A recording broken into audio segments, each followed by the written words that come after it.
What's up, guys? Welcome to the first ever Hearthstone Battlegrounds metagame report. We haven't had too many huge updates lately, which means that the meta has been able to stabilize, so I thought this would be a great time to do a nice meta discussion. Obviously, we did that one decent update, so we're gonna start off talking about that, and then we'll go into what are some bugs in the game that you should pay attention to, because they can absolutely be game losing. And last, which are the best heroes and the best comps in the current metagame. So without further ado, let's jump straight into it.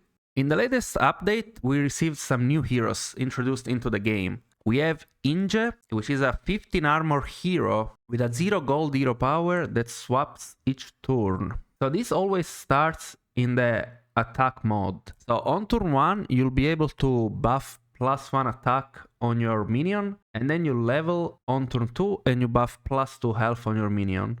For the rest of the game, every time you are in an odd turn, you will buff attack, and during the even turns, you'll be buffing health on your minions for free. This is a very simple effect, and yet very powerful. And this hero is currently the best hero in the game. I'm expecting it to drop down to 10 armor with the next update, which is gonna bring it in line with all the other heroes of the bunch. But right now, this hero is basically a top 4 machine, because you have insane tempo and value due to your hero power. Extra 5 armor just pushes it over the top in terms of consistency. Something important to keep in mind when playing this hero is that the first minion that you buy, it's gonna be virtually a 10-10 worth of stats if you just keep hero powering all the way up until you reach tier 4. So it is very important to buy a reliable minion on turn 1. Something like a Puppbot will be the best, but things like Thorn Captain or even Mistake can be pretty good at times. The other new hero introduced into the game is none other than Captain Ogar, making a comeback. Hero power, I'm the captain now, passive, after you buy a pirate, gain 1 gold. It's basically good old Ogar, except you can't have multiple copies of it. This hero has not been performing well at all, according to the stats, and I believe that's mainly because it only has 10 armor, although at high MMR, I've seen a lot of people find great success with this hero. Personally though, I haven't really played it yet. We also had a mini event with the Diablo returns. We had Diablo in the game for a couple of days, but the event is already over. It was honestly kinda nice.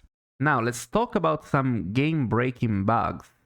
Let's start off with an old one that you guys may already know, but just to make sure. Both Lava Lurker and Zatsi Shaker are bugged.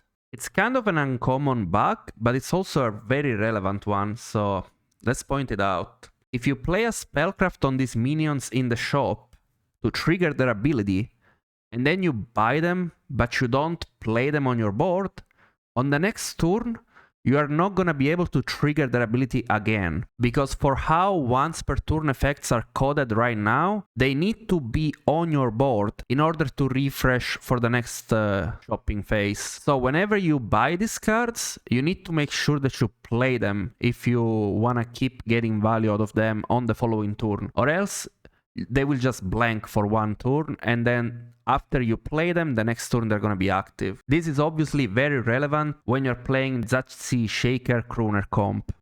On to a new bug. After the most recent patch, if you triple Upbeat Upstart in combination with Elementals of Surprise, the golden version of Upbeat Upstart is not gonna work. It's just gonna stay at the same exact health it was at the moment you tripled it. Unless you are absolutely in desperate need of a triple, you should try to avoid going for this interaction. It's not over yet though. Let's go over some heroes bug.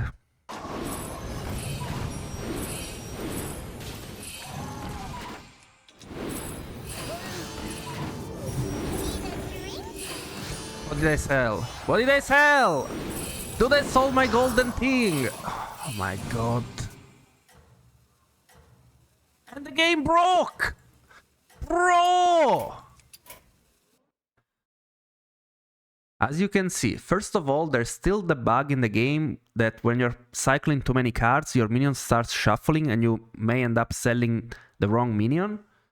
But most importantly, there's a new bug that when you're playing APM Elementals with Shambhala, the game basically just crashes. Once you're popping off, the game is just gonna keep freezing all the time. And once it freezes, you can't buy, you can't roll, you can't do anything. You have to restart the game in order to keep playing. Wait, what?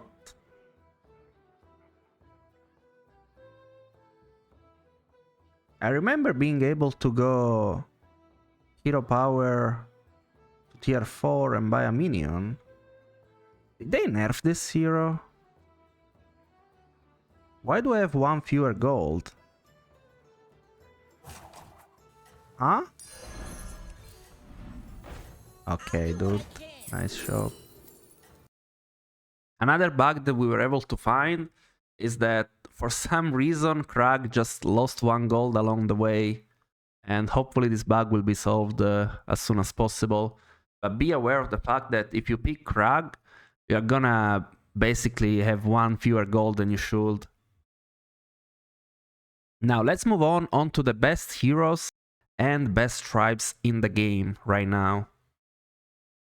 As we just said, the best hero in the game right now, according to global stats, top MMR, 1%, 10k plus, current patch, over 160,000 games recorded, appears to be Inge, the Iron Maiden. The hero is an absolute top 4 machine and has an extremely low top 8 rate.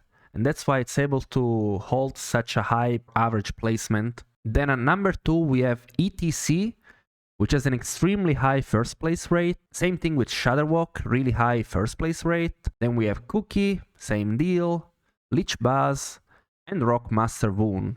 Those 6 are the best heroes in the game right now, at least at high MMR. Now let's see what are some of the worst heroes in the game instead. So among the heroes that are actually picked, we see that Patches the Pirate is struggling quite a bit. Patches got recently nerfed. It went from 14 armor down to 10 armor, and now it's not performing as well. As you can see, the main outcome is a bottom 4.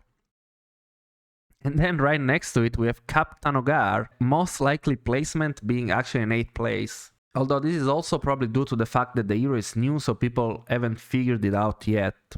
Then we can see that Ini is also struggling quite a bit. It gets picked a good amount of the times, but it usually just gets bottom 2. I personally haven't played Ini at all, and I haven't seen her in my lobby very often. Although mechs are pretty great right now, so it's kinda weird that Ini is not performing. Another honorable mention goes to Galliwix, which has an extremely high pick rate, but as we can see from the stats, the hero is pretty much either going 8th or going 1st. 20% first place, 20% 8th place. If you enjoy that kind of playstyle and you wanna go for the high roll, then by all means pick the hero. But if you are more interested in having a consistent climb, then you should probably avoid it. And we also see the Lord of Terror didn't really had a great time while it was in the game. Was picked very often, but the results are not promising. Now let's move on to the best tribes. According to global stats, over 2,500,000 sample size, so pretty insane sample size. The best tribes is still Beast, despite the Monkey nerf to tier 4. Then we have Demons, with a surprisingly high popularity as well. Because even though Demons are pretty good, they're really tricky to pull off. Like, you kinda need to hit a lot of specific cards. So I'm surprised to see Demons having a higher popularity than Beast. But I can definitely see the power. And then we also have Dragons, which honestly are not very popular. As you can see, the popularity is pretty low, but when you pull them off with Bran and everything else, they're still very strong, despite the Nadina nerf giving only 3 Divine Shields nowadays. Then in tier 2, we can see Murlocs, followed by Pirates, Naga, Undead, surprisingly. And then mechs, which are the most popular tribe among all of this. And maybe for that reason they have a slightly lower average. Because in my opinion, mechs are really great, and we'll look into that once we take a look at my stats. And then surprisingly in tier 3 we see elementals, which in my opinion are also pretty damn strong and should definitely be stronger than pirates. And then right at the bottom we have quillbors, which are not doing great, but I think that's mainly because they were the last tribe added to the game together with mechs. Although, unlike mechs, which are really powerful and just pretty straightforward, quillbors are very tricky to play, and it's taking a lot of time for people to figure out what's the most optimal ways to play them. And when everyone else is just playing other tribes which are already fully figured out and they know exactly what they're doing, that's gonna obviously affect the average placement a lot when it comes to experimenting and brewing new quillbor builds. Although obviously I don't think they are a tier 1 comp or anything like that, but I'm pretty sure that they should be performing better than undeads overall. Now let's look at my personal stats. So these are the stats from the past 30 days, so we can have some decent amount of games.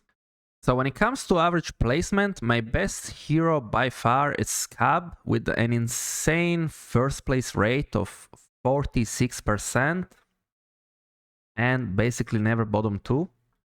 So the hero is pretty much cracked. Then we have Galewing also at 45% first place, which is pretty insane. And then Rat King, which tends to lean more towards the second place, but also very solid overall. Followed by Cookie with another 40% first place rate. Tess is doing great as well, surprisingly. I wouldn't call myself a Tess main. I usually try to avoid the hero, but somehow she is doing well and I've played her quite a lot. And then there is a bunch of other heroes which are also all performing well. At the very bottom we have ETC with a sad -4 net MMR despite the good average placement. But that's because after the buff, when I started playing him, I picked him in really bad lobbies with mechs, dragons and beasts all being banned. So that was not a great idea. But also I didn't really know which buddies to pick, which curves to follow. So I got like 2 or 3 8s in a row. Then I figured it out, and ever since my placements have been much better. Now let's move on to the tribes.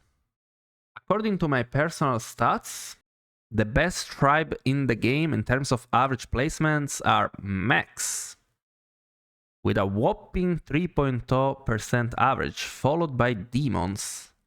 Although I've played demons quite a bit fewer times. Also, even though they have the same average, mechs skew more towards the first place, where demons skew more towards second, third place, so more bottom, like top 4. So I've gained a lot more MMR with them, but I've also played more games. Then we have dragons, which, unsurprisingly, I believe some of those stats are also from before the dragon nerf, when they were really, really strong. Because there are a lot of dragon games recorded. But still, dragons are pretty good overall. And beast, by far my most played tribe. Almost twice as many games as dragons and insane MMR gains with them. I guess I'm just a beast main nowadays.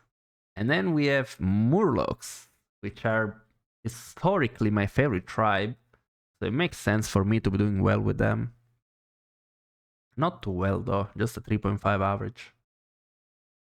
Which is still insanely higher than average though, than global though, so not too shabby, I guess. So we have quillbors, which are not doing great, but that's understandable. As I said, like if you are playing quillbors, you are inherently at a disadvantage. Because, I mean, personally, I haven't figured them out yet. So having to figure out everything on the flight when everyone else is just playing optimized strategies just inherently puts you at a disadvantage. Although, as you can see, they don't seem to be too bad. Like, you get a lot of second and third place with them. I've also won some games with them, like once or twice. But actually, maybe even more than that. But for some reason, they're not here. That's why these stats are sus. As you can see, for most of these tribes, I have 0 first places. But I've definitely won with them. So it's kind of weird that they're not recorded. But I've definitely also gotten some 8th places with Quillbors, because as I said, I'm not 100% confident in how to play them. Then when it comes to Pirates, they're all over the places. And I'd say Pirates are fine, but my main issue with Pirates is that if somebody else just hit them a turn earlier than you, they're just going to be slightly bigger than you and they're going to beat you. So that's what I don't like about them. They can also lose against Poison, they can lose against Monkey, they can lose against APM Elementals, they can lose against crazy hero powers like Galliwix and stuff like that. So overall, I'm not too big of a Pirate fan, and it shows in the stats as well. Then we have Undeads, and I believe the stats are just about right. I don't think I've ever won with Undeads. I've gotten some second places though. And yeah, you get a lot of 6th and 4th. They're not great. Then Elementals, like these stats are definitely wrong. Like I've won countless games with Elementals and it shows 0. Elementals are definitely strong. And as you can see, like it's mainly top 4 and a bunch of first and seconds that are, for some reason, are not recorded. Probably because oftentimes when you're playing Elementals, the game just crashes or some weird stuff happens, as you saw in the bugs. And then with Naga as well, I'd say this 8th and 7th place are fair because when the patch just came out and I was figuring them out, like it's really easy to get baited by this direction, although by now I basically never get baited by it. I know when to go for it and when not. Although I've definitely gotten a bunch of first and second places with them and they're not recorded for some reason. So these stats are also super sus. So out of all this, I'd say these 3 stats are accurate, but down here, I don't know why a lot of first and seconds are not registered. I'll put Elementals like here. They're definitely on par with Murlocs in terms of power levels. And when it comes to Naga, I'd say they're still in the bottom 4, but I wouldn't know exactly where to place them. If you get them together, they're pretty strong, but just like demons, they require a lot of pieces, and you need to get them at a specific time because it takes time for the spellcrafts to grow. And when it comes to a Tisha comp, it's not great. I think I've played a Tisha like 2, maybe 3 times this whole patch. And I've gotten like 2nd, 3rd, and 4th with it. Like, unfortunately, even if you have a decent Atisha game going, you're just gonna get outscaled in the end and just get 2nd place. And that's it for the meta review. Let me know if you enjoy this kind of content and if you want to watch more of it in the future. Don't forget to subscribe, and yeah, I'll see you all in the next one. Bye!